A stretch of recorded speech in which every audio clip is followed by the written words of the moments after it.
And thank you for staying with us right here on Morning Express. It is now just about 20 minutes after 7, and it's time for us to go into our session of Person of Interest. And like earlier mentioned, our person of interest today is none other than the governor for Machakos County, and that's Dr. Alfred Mutua. Thank you for honoring our invite and coming in. Good to see you. I was just mentioning off air that you need to give us your secret for staying and looking young as you do. I think it's genetics. It's genetics. But also watching what you eat. Okay. And I always say that the more you eat, the bigger you become. It's that simple. The less you eat, the smaller you become. So what comprises of a meal for Alfred Mutua for you to stay like you do, especially given that you have a very busy schedule? And it's not actually the quality of the meal, rather the quantity of the meal. Because you can just drink water and rice and get very fat. Because it's about how much you eat. I eat basically everything. You know, in the mornings I do my normal. Either it's cereal. I never used to eat cereal until the other day. How come? You thought, you're from that school of thought that cereals are for children? No, we could not afford cereal when I was growing up. Okay. So boxes. But so you never grew up with the habit. But my kids love cereal. So cereal, eggs in the morning. Trying to avoid eating a lot of eggs. The normal cup of black tea early in the morning. I take tea with milk later on in the day, but that's simple. Lunch, just my biggest meal of the day is lunch. Okay. Because I do believe that you don't fuel a car when you're going to park it. You fuel a car because it's being used. So when it's on the journey. When it's on the journey, that's when you're using that fuel. And food is fuel. So I see a lot of people eating a heavy dinner, and then you're parking that vehicle. PM. Yeah, and then what happens, it just goes into funny corners of your body.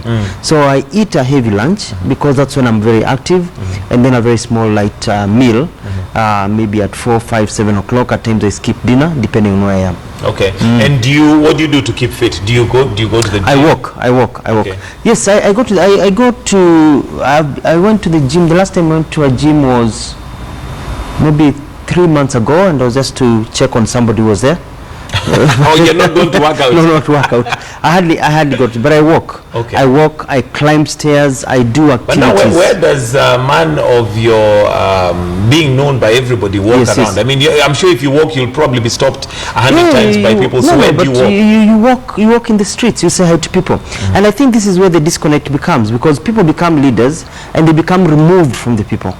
They never see that sewage, they never see that bad road, they never see that pain in the eyes of the youth, because they're disconnected. They sit back left, tinted windows, and it's express all the way. So I tend as much as possible to walk. You know, when I'm in Nairobi city center, I meet a lot of people, I walk. In Machakos, I walk. Many places, I try as much as possible to walk and meet with people.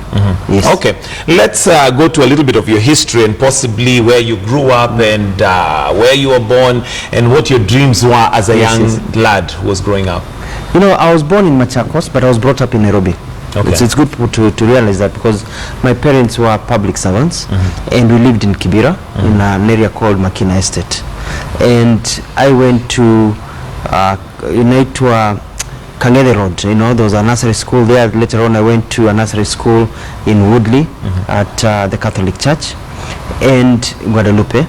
And I went to Toy Primary School. From Toy Primary School, I went to Dagoretti High School. I did up to Form 4, and then I went to Jamhuri High School up to Form 6. By that time, we've moved from Makina to Ruta Satellite, where it's basically where I grew up, but with very strong links to Ukambani. You know, I would go home every school holiday. I would see my grandparents. So I have a very, very strong link to my home ground, you know, where I was born. And that was my upbringing. You know, I went through all those things, and I grew up very happy, if it's fair to say it, you know, with very little, but very happy, because my parents brought me up in a Christian environment, and they also taught me about the essence of respecting other people. Life is about giving another person your respect, because every person born here deserves to be respected. And I remember they urged me, and I memorized the Desiderata, that poem, when I was 14, 15 years old, when I was in Form 1, Form 2. Says, go placidly amid the noise and haste, and remember what peace there might be in silence. You know, speak your truth quietly and clearly, and listen to others, for even the dull and ignorant, they too have their story.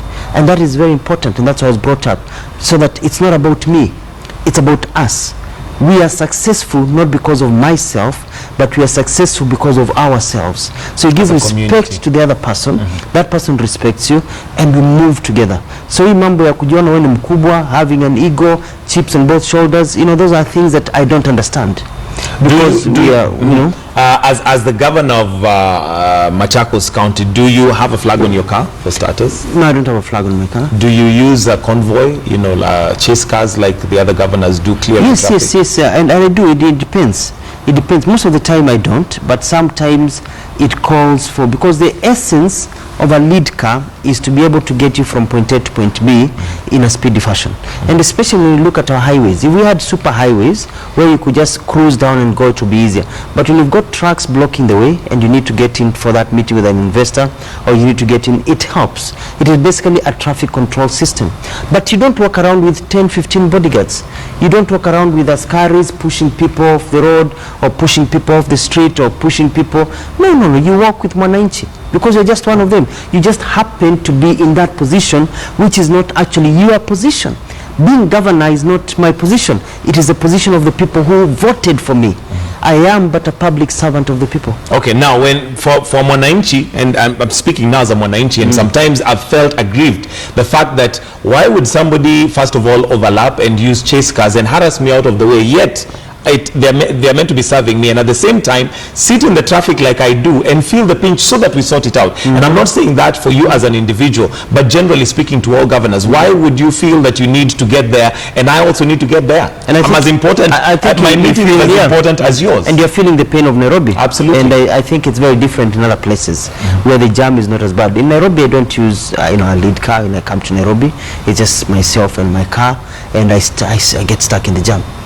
You know, and I sit there and I wiggle and I bend like everybody else. And I feel, you know, and we know that we've got challenges that I think my colleague Kidero is trying to meet in terms of what we need to do in Nairobi.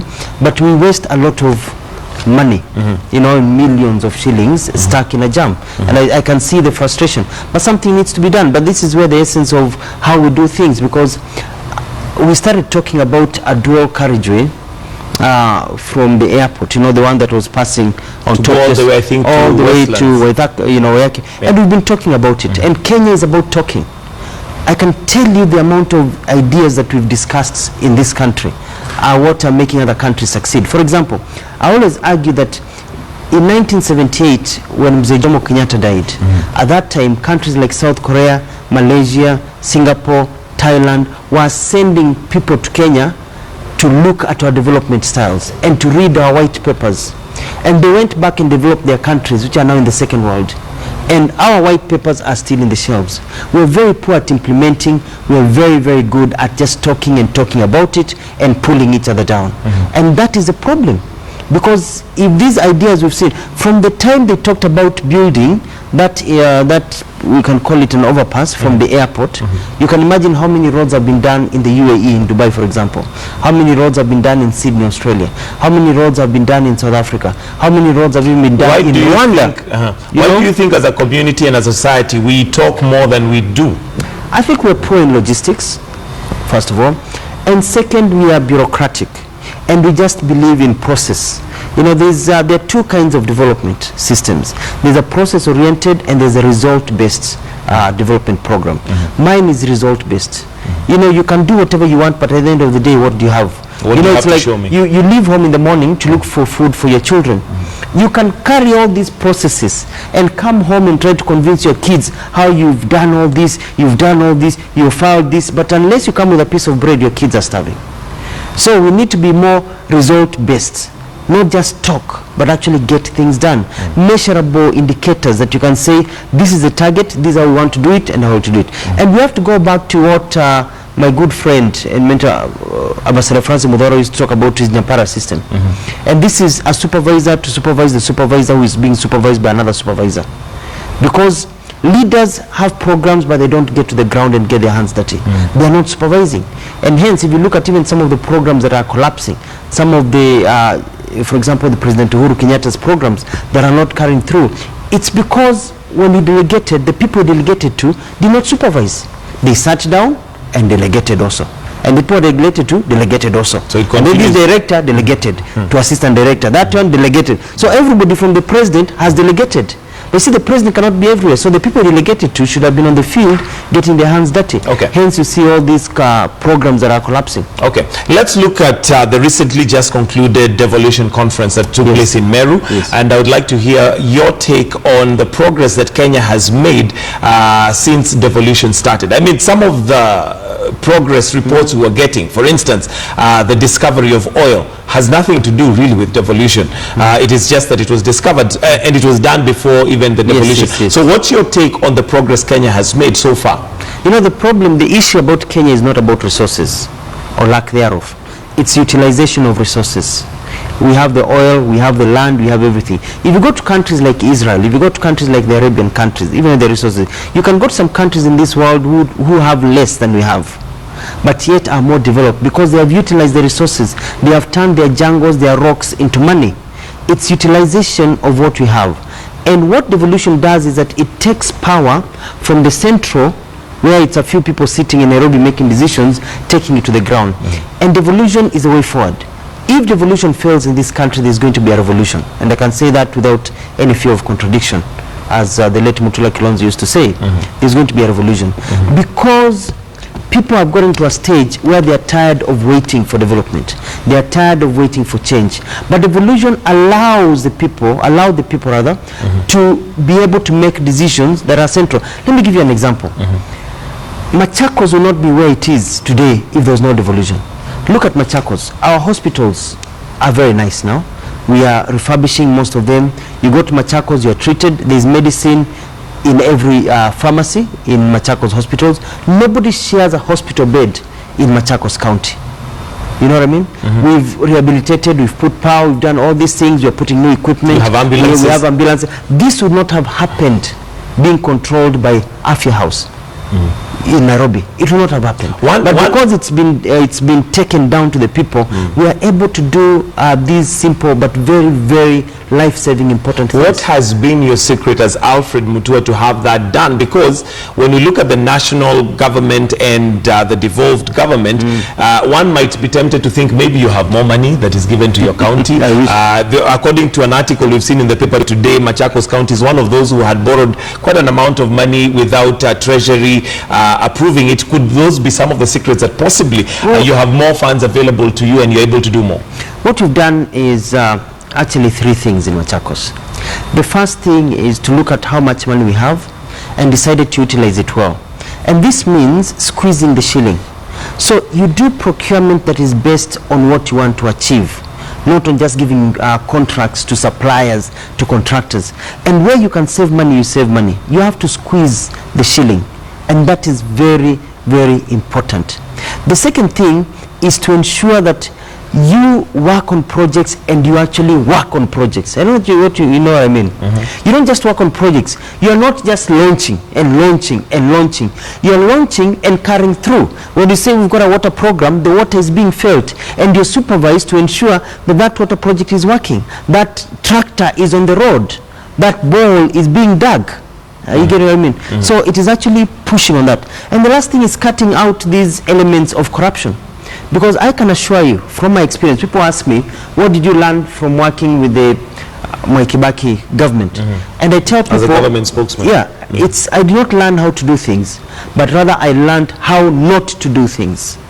Because the amount of corruption in this country means that only a third, from my estimation, at that, only a third of allocated resources for development projects actually go on to development projects. So where does the rest go?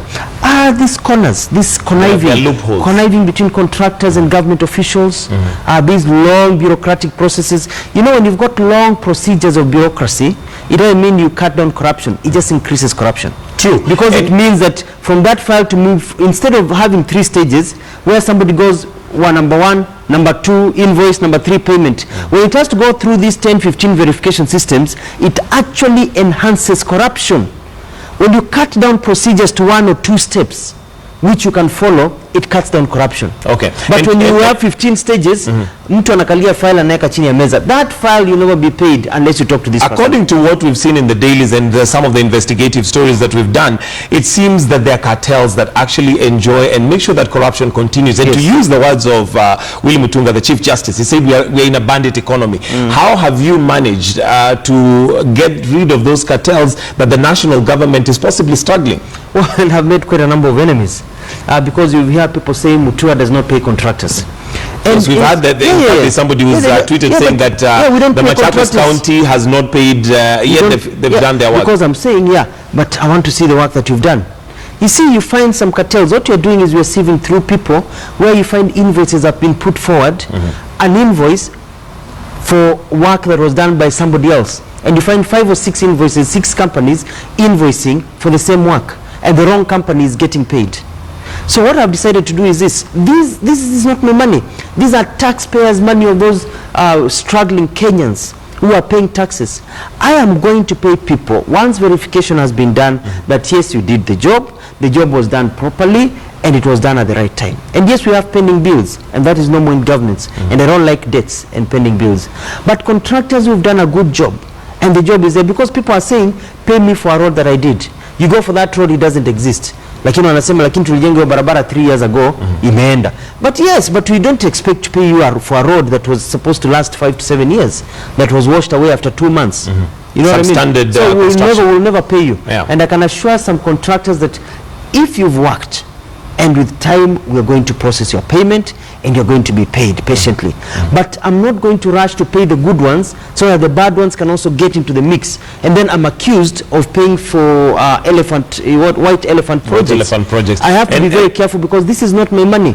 This is the money of those taxpayers in my county and the country who are funding. So we need to be very careful, because those cartels, they have, and we inherited systems from the local former municipal councils.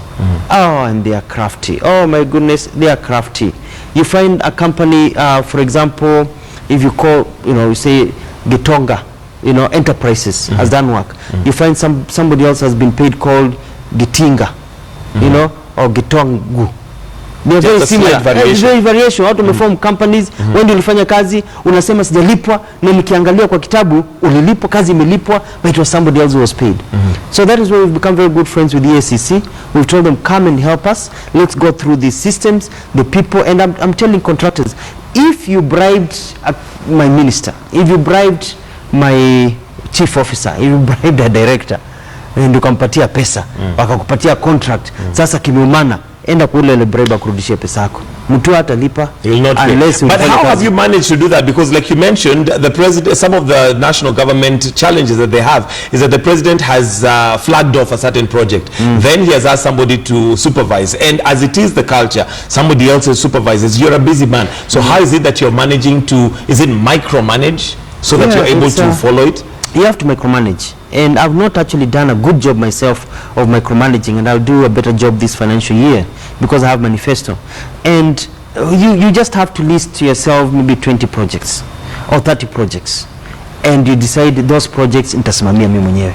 You have somebody, but occasionally you pop in, occasionally you get briefs, occasionally you unlock, because people are very comfortable with paperwork. Unaweza, what happened? Oh, we had to write to Kenha, and so we wrote a letter to Kenha, Ilienda, and then what happened? Oh, they replied asking for this document, but the minister was away, so we've written another letter. So a lot of 6 months is spent writing and back, and you can write all these letters in one day. If you're committed, you can write all these letters, you take them to this person, he replies, you come back, reply, and it's done. It's about results. It's not that a letter has to be replied to within 3 months. A letter can go from start to finish within a month.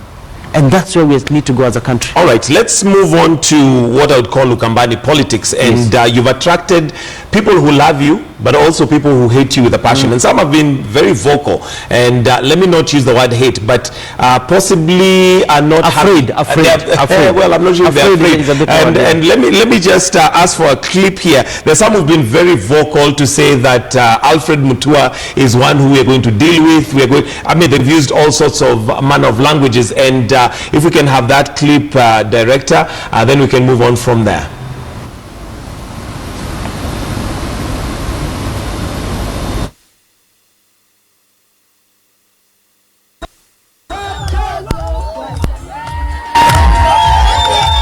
there are some leaders who've been holding meetings, some top Kamba leaders, day and night, strategizing on how to smaffle Alfred Mutua, on how to kill this movement of Machakos Maendeleo, Ukambani Maendeleo, Makueni Maendeleo, Kitui Maendeleo, Chap Chap. These leaders are working day and night and strategizing on how to spread propaganda fitina so that to stop this movement. As they are holding their meetings, we are also holding our meetings. But we are holding our meetings to plan on how to bring water to every household. We are holding our meeting to strategize on how to increase the number of coverage of tarmac roads in our area. We are holding our meetings on how to transform all our hospitals to be 5-class hospitals, all of them with medication. We are holding our meetings to see how to roll back food relief so that we don't have to get food relief in Ukambani. That is our difference. Them, they are playing politics of poverty. We are playing politics of development. I like to tell them that their moment is gone.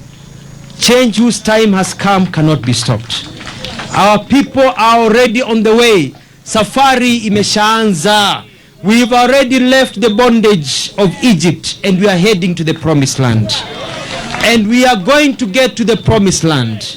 And like Pharaoh, they will try all kind of games to stop us, but the Red Sea will drown them. Because you cannot stop the will of God. And God's will is for the people of this region to get the development that they have been denied year after year after year. And that development is possible. It is called Maendeleo Chap Chap and unity. And it shall come. Anybody who is fighting Maendeleo Chap Chap, anybody who is criticizing Maendeleo Chap Chap and this unity movement is someone who does not wish well for our mothers, is someone who does not want our youth to get jobs, is someone who does not want us to have tarmac roads, is someone who wants us to continue languishing in poverty. That person is enemy number one of the people. That person, when they attack Maendeleo Chap Chap, they are not attacking Alfred Mutua. It is you they are attacking. It is the poor mwananchi who is craving for chance for development that they are attacking. But you want to tell them that time is gone.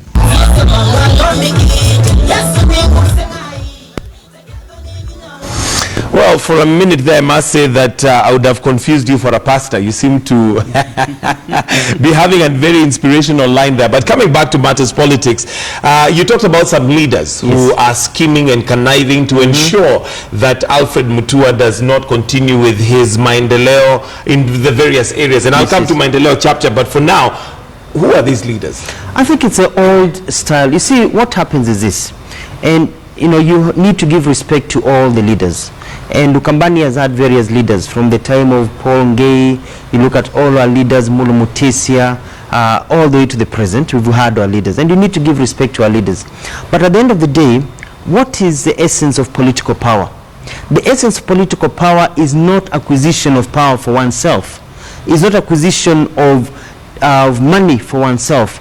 You acquire power so that you can utilize that power to be able to bring about change within your community.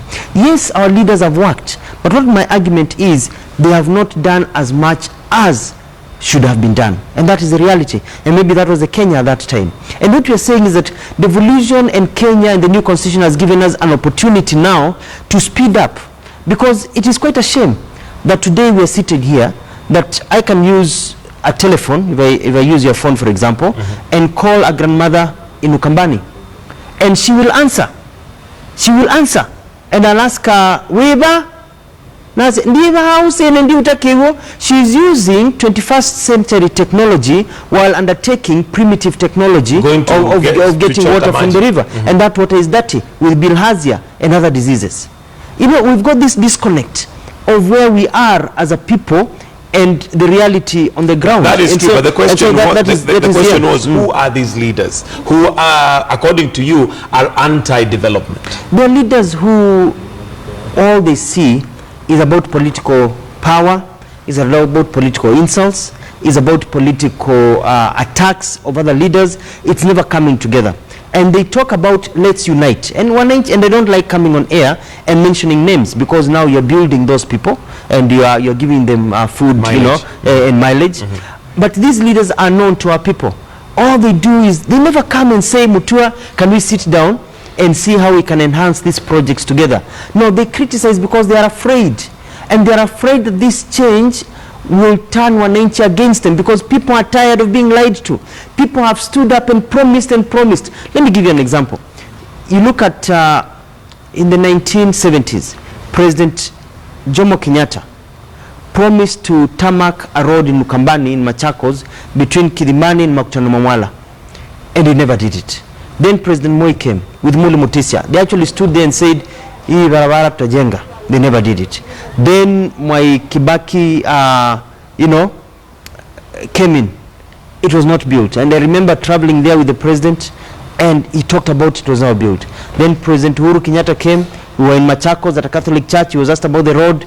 He was, he was very committal, and I knew. And for 50 years, this road has never been done. We decided to do it ourselves. And in 3 months, we built the Makutano Mamwala, 33 kilometers road to Kilimani. And it was done. Why? Because it's about walking the talk and deciding this needs to be done. And to be. Now, when we do that, now that scares some people. They say the speed at which Mutua is moving, it will render us, what do you say? It will stop us from gaining our political mileage. Yeah, Is that what you're saying? People will not be listening to us anymore, because now he doesn't just promise, he promises, he works on it, and he does things.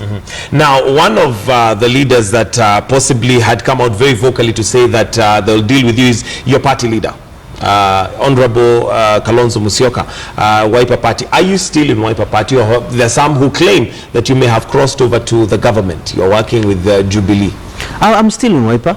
I'm still a staunch card-carrying member of Wiper Party.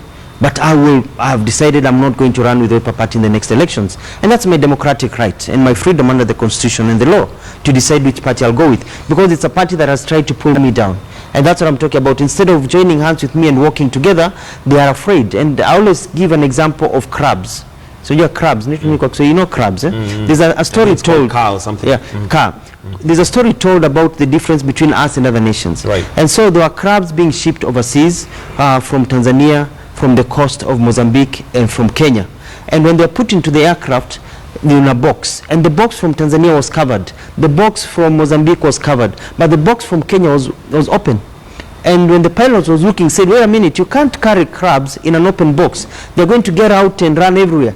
And someone says, no, these are Kenyan crabs. When one tries to go up, the rest band and pull them down. That's how we work in Kenya. And I mean, unfortunately, that's even how our politics works. Instead of focusing on how we can help wananchi, on how we can stop this huge, our youth are in trouble because they finish education and the economy is not growing at the same rate as they are graduating. And they are restless. There are no jobs. What are they supposed to do? Instead of people sitting down and say, let's pull together, let's create employment, what they do is to try to scare away investors who are going to provide jobs. What they're trying to do is because of acquisition of power. And that is the problem that I've had with my party leader, and the problem that I've had with Wiper, my party, which I'm in. And I've decided that my story, where I've come from and where I'm going, is not about me. It's about our people. I don't want to be the governor of poor people. I don't want to be the leader of a poor community. I want to be the leader of a people who are also moving with me. Okay. I don't want to be the only one using a flush toilet with showers, whereas everybody else is using a pit latrine. Yeah. Okay, and would then you be saying that you're going to possibly form a party, is Maendeleo Chap, a party that you're forming, or are you going to 2017, which party are you going to be, what is your vehicle, rather? I don't know yet. All I know is that I'm not saying that I'm going to go to one particular party or another particular party. We have our movement called Maendeleo Chap. Whether it becomes a party, time will tell. But even the issues of working with Jubilee, I don't know. I don't work with Jubilee. I work with President Uhuru Kenyatta as a leader, because I believe, and he's my friend, and I believe on the vision that I've seen in him and the things that he wants to do, and I understand the challenges that he faces as a leader. And so when I became governor, my people told me in Kikamba, Endoka to CMA, go and hunt for us. You go and hunt and you bring back to your children. And you don't go and hunt in a forest where there's nothing. And we know that the government right now, the national government, according to the constitution, is keeping 85% of the national resources. The counties are dividing 47 counties among themselves, the 15%. 15% remaining. So the rest of the money is up there with Uhuru Kenyatta. If we don't go to that government, Uhuru Kenyatta, and hunt for our people will not get the development that they desire. They will die. And Maendeleo Chap is a philosophy and a paradigm that says, you and I have one life. When you go, you don't come back. Okay. Maendeleo Chap, now that we are on it, and I remember at one point, and if we can have this clip ready, you are very passionate and emotional to a point where some, of course, those critics would say it was just a show, it was acting, but maybe you will tell us what it was all about if you can just play that clip where you're very emotional and expressed yourself in a way that many men would possibly not do, especially in public.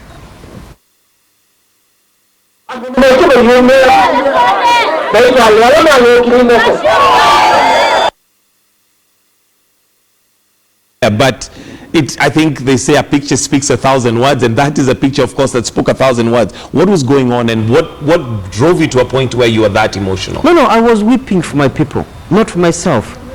I was weeping for these struggling people that for so many years had been lied to. And the people, I was weeping for those mothers who have been dying on the roadside, bleeding to death, while our leaders are driving four-wheel drive vehicles.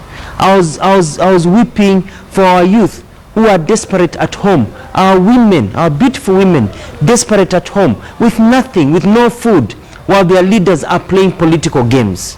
I was weeping for that child in Ukambani who is walking barefoot, who is being beaten by a snake, without shoes, while our leaders are sending their kids overseas for education.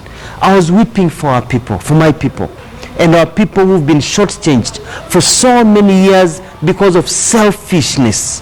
And it has been for a long time, our group, Ukambani, has been wedged. Tumekuwa tukiuzwa. Somebody says, give me this position and I will bring this tribe or this group called Ukambani. And I say, enough is enough. We don't want our people to be wedged, you know, so that somebody can get a position for themselves. For themselves. We are saying, no, if you want to talk to us as people of Ukambani, if you want political mileage with us, we don't want you to give us just positions, atupatie mkubwa kiti kubwa. No, we want to see roads. We want to see water. We want to see things that are changing the lives of that poor child who was born the other day in my region. Okay, we are running out of time, and still on Maendeleo Chap. You've said that if it develops to a party, what's the vision for Maendeleo Chap if you're not sure whether it's going to be a party? The vision is this, and this is, let me give you the paradigm, the ideological paradigm, Maendeleo Chap. And it's a very concept, it's a very simple concept. And that is that, when were you born? 19 what? A long time ago. Yes. In the 70s, let's put it that way. We too were born in the 70s. I was born in 1970 myself. Okay. When we were born, at the same time, a child was also born in Israel, a child was born in the United States, a child was born in Sydney, Australia, a child was born in the UK, a child was born in Singapore. And as we have grown up, those children born in these other cultures have led a better life, more so than people of our generation. And you find that in the US, for example, a child who is 22 years old today, in the US can go and get a vehicle because they are working at a place and be able to drive. Whereas our child is smelling glue and eating miraa, mukunga, we call it, and struggling and sitting at home confused. And we're saying we have one life. When a mother is giving birth in the West, the chances of dying are very slim. Here, chances of dying are very high. And we are asking why. When you cut the hands Sorry, I'll have to cut you short because of time. We just need to get straight to what the vision is so that we wind up because time is up. Okay, and let me just point out, because this is the paradigm ideology is so important even before you know where you're going. You need to know where you're coming from. And the point is this, if those people who have one life, bleed like us, are living a better life, and they are created by the same God, why are we being shortchanged? Why are people dying of hunger? Why are people suffering? And we're saying this can be changed through Maendeleo Chap. And the vision is to get this country moving in a way where development is assured and is done in a speedy manner. Unajua watu wanasema, why are you speeding up? Kwa nini unataka chap? It's because we can do things fast and catch up. You know, you can walk from here to London and it's going to take you maybe 8 months and walk nicely in Missouri. Or you can fly and take 8 hours. Absolutely. Just because you fly does not make it worse.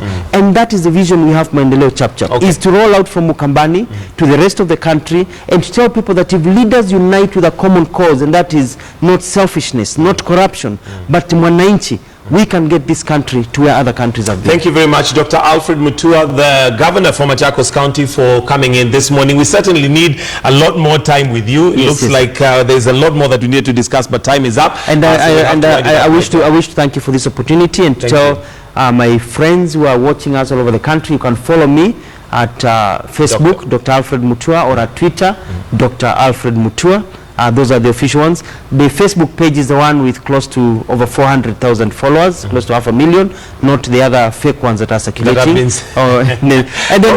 welcome to Machakos. Karibu Machakos. We'll definitely come one of these days. Thank you very much. We'll have to wind it up right there. Do stay with us. We've got some news updates coming up at exactly 8 o'clock. And also later on, entrepreneurs and those who are willing to be entrepreneurs and maybe already one, but we'd like to get some few tips. We've got Centonomy who are going to be talking to us about that. So do stay with us right here on Morning Express.